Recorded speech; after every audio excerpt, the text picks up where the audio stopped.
Our first guest is a legendary stage and screen actress, one of pop culture's most beloved mothers, and a winner of a Tony Award, a Drama Desk Award, several NAACP awards, and Emmy nominations. Wow. She is also a featured speaker at the American Black Film Festival, and she and her daughter, actress Condola Rashad, will share their unique perspectives on the business during a forum this week. Today, she's here to share her amazing journey and more. The incomparable Phylicia Rashad. Welcome. Thank you very much. Wow, it's great to have you here. Our mother, you helped raise both of us growing up. I didn't know I had so many children. Beautiful children. Thank you so much. Thank you, Mom. Thank you.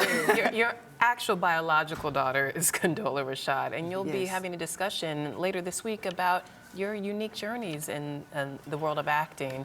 What do you plan to discuss, and were you ever reluctant to have her follow in your footsteps? In answer to your first question, I don't know what we plan to discuss because I have said, no, I don't need to see those questions before you ask them. Let's let our conversation be honest, authentic, and spontaneous. So it will be an honest, authentic, spontaneous conversation. The best kind. Yeah. But one of the things I'm sure that will come up is how people have heard that you motivate each other. How do you motivate each other in the business and in life? Well, that's the way it's in life. Yes. It's in life. When Condola was a very, very little girl, she looked at me one day and she said, "When I grow up, Mommy, we'll be best friends and laugh all the time." Oh, wow. And that's pretty much what it is. We laugh a lot.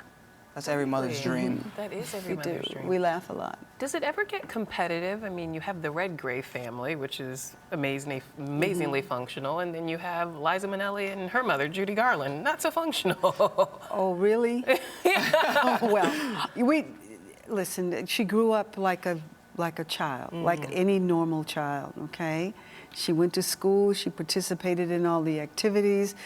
She had a lot of other things, though. She had the Alvin Ailey School for dance. She had Dance Theater of Harlem, Bototo Yetu, Harlem School of the Arts, and she studied piano for 9 years with Marjorie DeLewis, who is I mean, she's had those influences, and she grew up with me coming to the theater and understanding that it was work.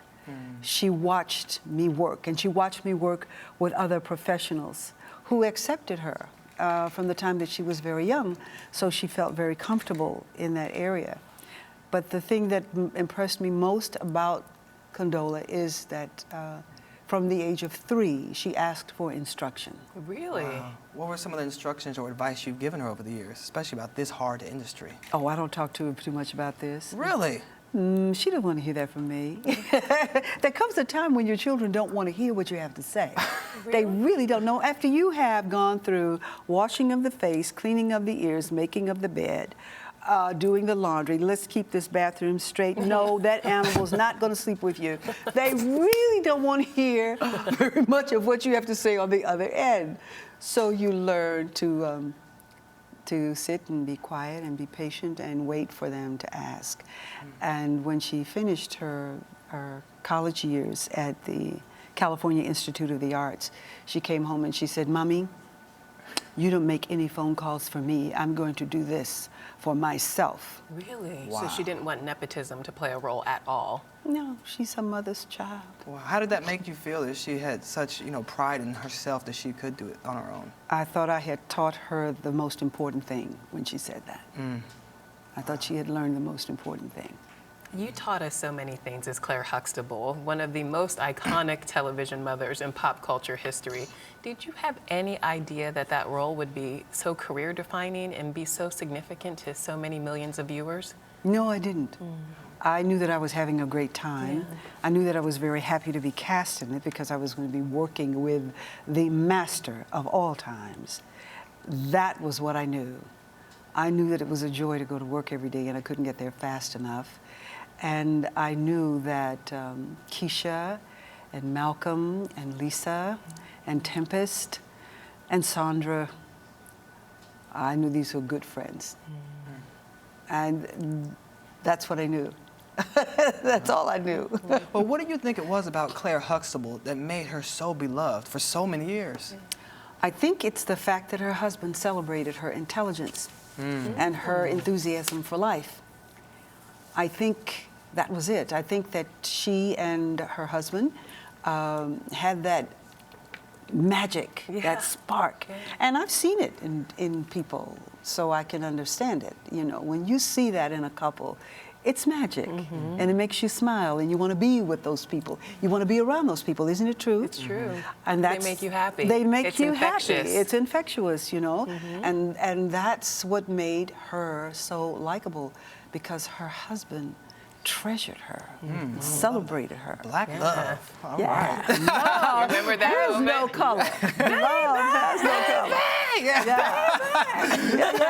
Yeah. Do you have a favorite Cosby episode? Ooh, child. Let me see. Gosh. We all Is that have possible? our favorite. I know, right? Yeah.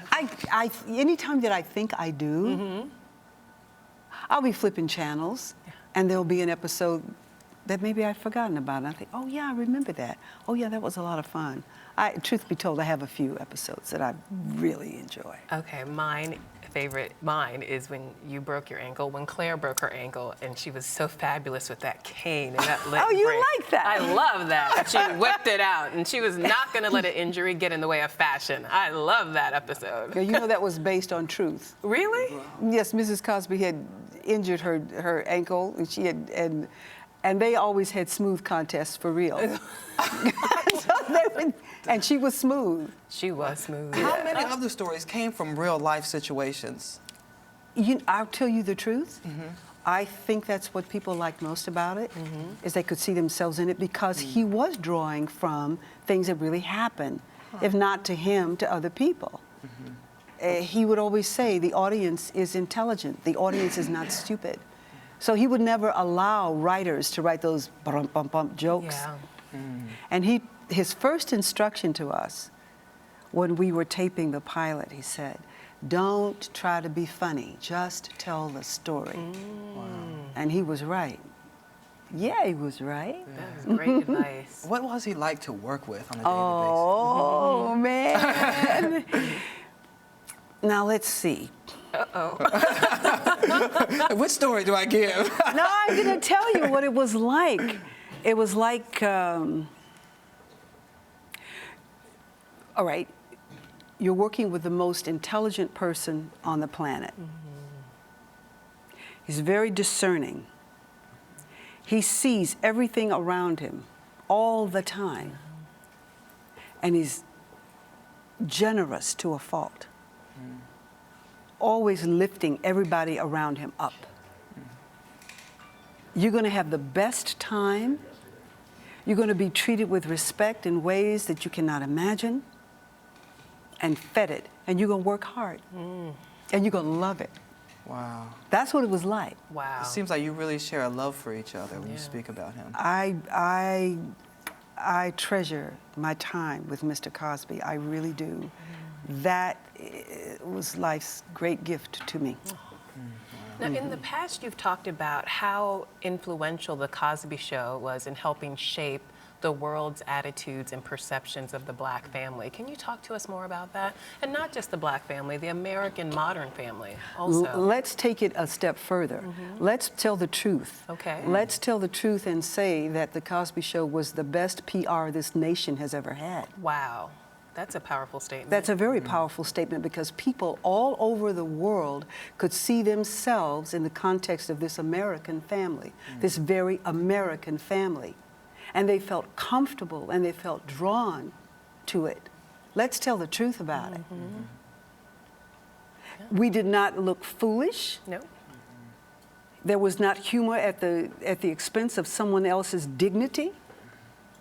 Yeah. Yeah, think about it. You're right. That's a very good point. And it was the truth about American family values. He said, I don't want a little 5-year-old kid who acts like she's 40.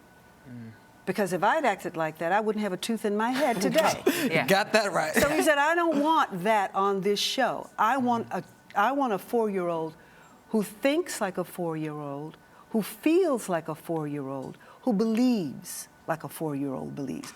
I want that.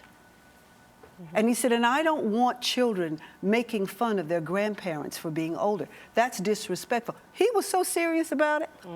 And it's the truth about how we as American people really feel about our families. Is it not so? And it's universal. That's what I'm saying. And so people all over the world could see that and say, oh, yeah.